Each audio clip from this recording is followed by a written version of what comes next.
Daa'imman waa qoonqootti yoo rakkate yookaan yoo hudhaman akkamiin gargaaruu dandeenya manuma keenyatti ofii keenya kan jedhuun isinitti himaa. Mee akka armaan gadiitti na hordofaa.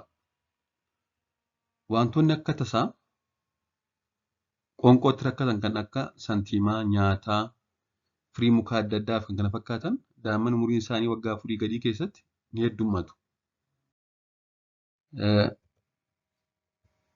Wantoonni kunis egaa battalumatti ujummoo qilleensaa cufuudhaan daa'imman kana ukkaamsanii du'aaf saaxiluu danda'u. Yeroo akkasii namni bira jiru daa'imman kana umurii isaanii irratti hundaa'uudhaan akkaataa armaan gadiin gargaaruu danda'a yookaan wanta kana baasuu danda'a.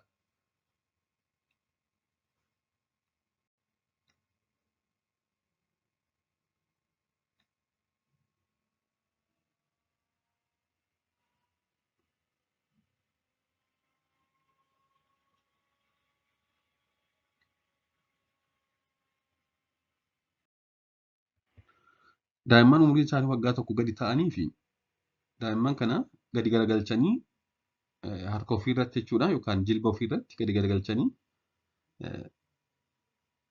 ciibsuu.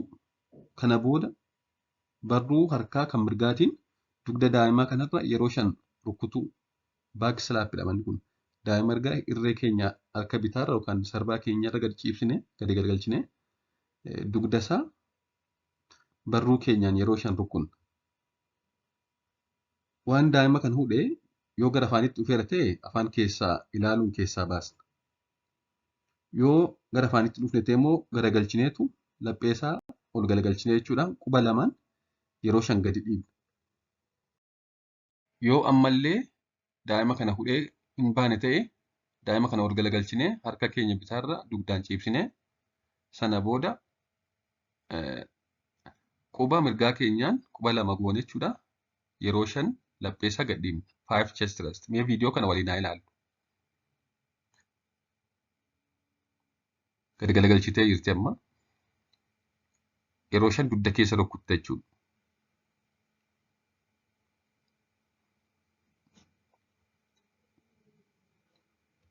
Erga yeroo 5 rukuttee hin baane taanaan ol galagalchiteetu laphee mucaarra quba lamaan yeroo 5 gad dhiibdi.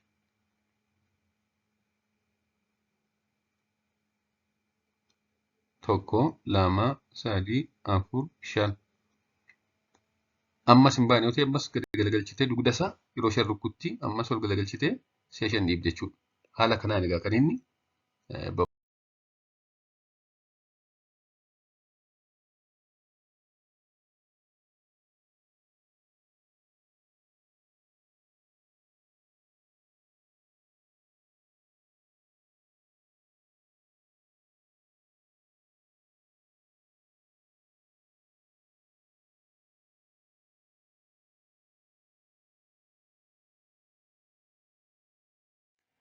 daa'imman umuriin isaanii waggaa tokko ol ta'e immoo ofii keenya teessumarra taa'uudhaan daa'ima sana gadi garagalchine garaadhaan jechuudha jilba keenyarra gadi garagalchinee ciibsine haala fakkii argaa jirtan kanaan sana booda yeroo 5 barruu harka mirgaatiin dugda daa'imaa rukunna.